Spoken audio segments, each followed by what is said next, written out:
नगरीय निकाय चुनाव को लेकर पूर्व खाद्य मंत्री अमरजीत भगत ने कहा कि सभी पार्टियां अपनी तैयारियों में जुटी हैं। उन्होंने कहा कि कांग्रेस के पास फिलहाल नगर निगम की सभी 14 सीटें हैं और पार्टी का लक्ष्य अपनी मौजूदा स्थिति को बनाए रखना है।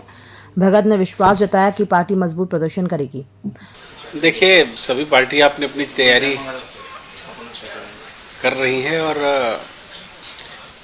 हमारे पास इस समय नगर निगम के 14 सीट हैं।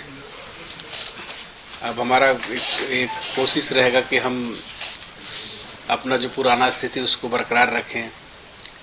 भारतीय जनता पार्टी का कोशिश रहेगा कि वो अपना स्थिति मजबूत करे। तो ये तो चुनाव है और ये अंतिम तक ये स्थिति बना रहेगा। लेकिन एक चीज़ ज़रूर कहना चाहूँगा कि भारतीय जनता पार्टी की सरकार ने ये जो आरक्षण लाया है नगर निगम चुनाव के लिए, उसमें बहुत विषमता है और इसको हम इस रूप में देखें कि प्रदेश में आदिवासियों की जनसंख्या है 32% है, अनुसूचित जाति का 13%, अन्य पिछड़ा वर्ग का 40-45% जो भी है।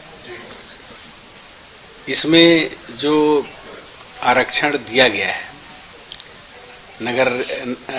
नगर निगम क्षेत्र में, उसमें 32% जनसंख्या वाले आदिवासियों को केवल एक सीट अंबिकापुर।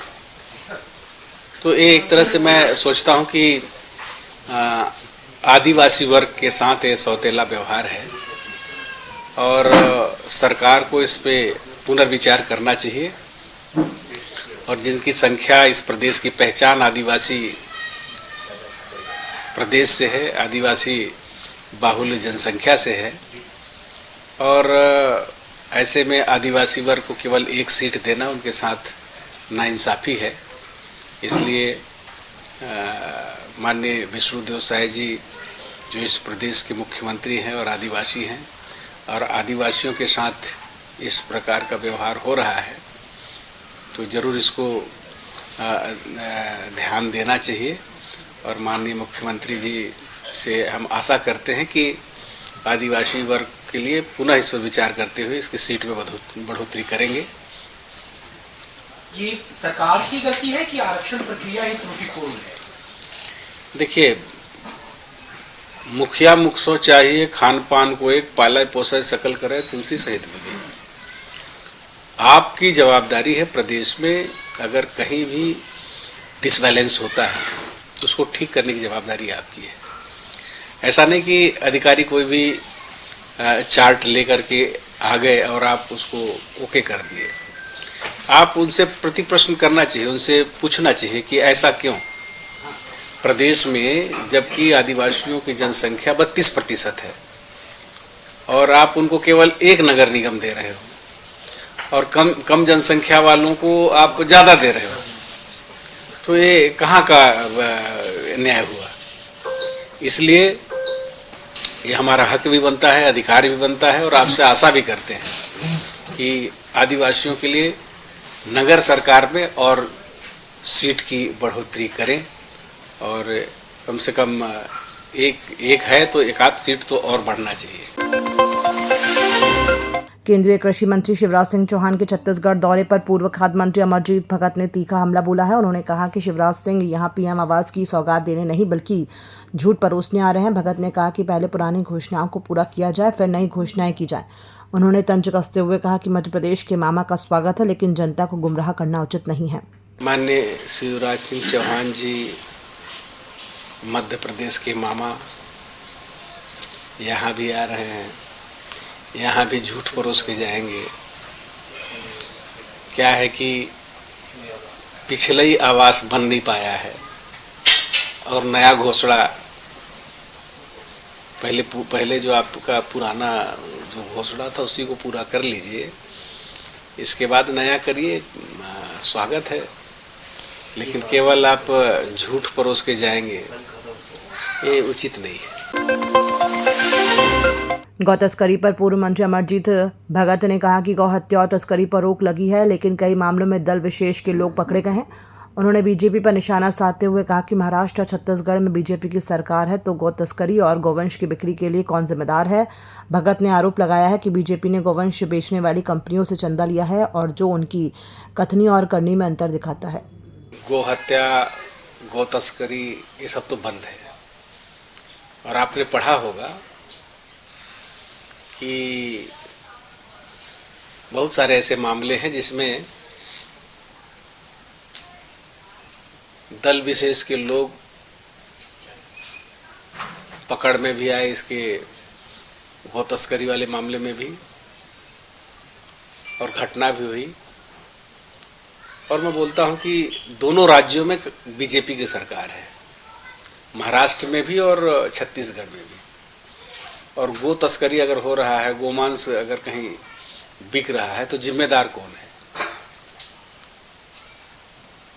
भारतीय जनता पार्टी। अभी जब पार्लियामेंट के इलेक्शन हो रहा था, आप लोगों ने देखा होगा कि जो बड़े गोमांस बेचने वाला जो कंपनी है, उस कंपनी से भी चंदा किसने लिया? बीजेपी ने लिया। तो आप दोनों काम एक साथ नहीं हो सकता। भाजपा प्रदेश प्रभारी नितिन नवीन ने नगरीय निकाय और पंचायत चुनावों को लेकर कहा कि पंचायत से संसद तक भगवा लहराने का यह स्वर्णिम मौका है। उन्होंने कहा कि विष्णुदेव साय सरकार ने 1 साल में जनता से जुड़े हर मुद्दे को पूरा किया, चाहे वो गरीबों के आवास, महतारी बंधन योजना, चाहे मजदूरों या युवाओं के मुद्दे हों। साय सरकार के कामों से जनता भाजपा के साथ खड़ी है। देखिए, माननीय प्रधानमंत्री, माननीय गृह मंत्री जी का जो सपना है कि पंचायत से पार्लियामेंट तक भगवा लहराए, और हम लोगों ने विधानसभा चुनाव और लोकसभा चुनाव में पूरी तरह से एक परचम जीत छत्तीसगढ़ से भाजपा को मिली। अब कार्यकर्ताओं को नेतृत्वकर्ता बनाने की प्रक्रिया में त्रिस्तरीय पंचायत चुनाव है, और हमारा मानना है कि पंचायत से पार्लियामेंट तक भगवा लहराने का सबसे स्वर्णिम मौका ये हम लोग को आया है। और छत्तीसगढ़ में जिस प्रकार से 1 साल में विष्णुदेव साय की सरकार ने जनता से जुड़े हुए हर मुद्दे को एड्रेस किया, जो कमिटमेंट थे उस कमिटमेंट को पूरा किया, चाहे गरीबों को आवास देने का हो, चाहे महतारी बंधन योजना के लाभार्थियों को लाभ देने का हो, चाहे किसानों की बात हो, चाहे मजदूरों की बात हो, हर चीज़ को ध्यान में रखकर, चाहे युवाओं की बात हो, युवाओं को जो मुद्दे थे उस पर भी सरकार ने काम किया। तो युवा, महिला, मजदूर, किसान, हर वर्ग को, और गरीब जो प्रधानमंत्री आवास के लाभार्थी हैं, इन सब वर्ग के लोगों को अगर किसी ने एड्रेस किया मात्र 1 साल में, तो विष्णुदेव साय की सरकार ने किया है।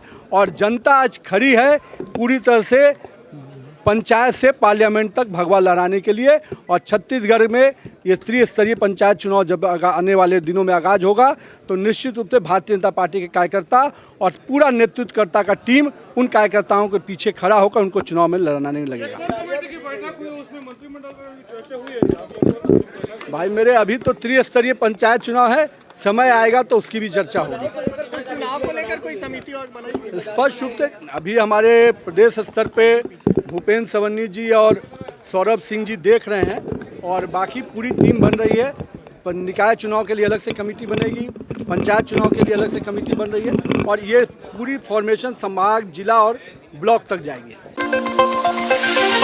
छत्तीसगढ़ में नगरीय निकाय चुनाव की तैयारियों को लेकर भाजपा प्रदेश कार्यालय में कोर कमेटी, मंत्रिमंडल और महामंत्रियों की बैठक शुरू हुई। बैठक की अध्यक्षता प्रदेश प्रभारी नितिन नवीन और मुख्यमंत्री विष्णुदेव साय कर रहे हैं। इसमें महापौर, अध्यक्ष और पार्षद प्रत्याशी चयन के मापदंड, चुनाव प्रभारी और रणनीतियां तय की जाएंगी। प्रदेश अध्यक्ष किरण सिंह देव, मुख्यमंत्री अरुण साव और अन्य वरिष्ठ नेता भी मौजूद हैं।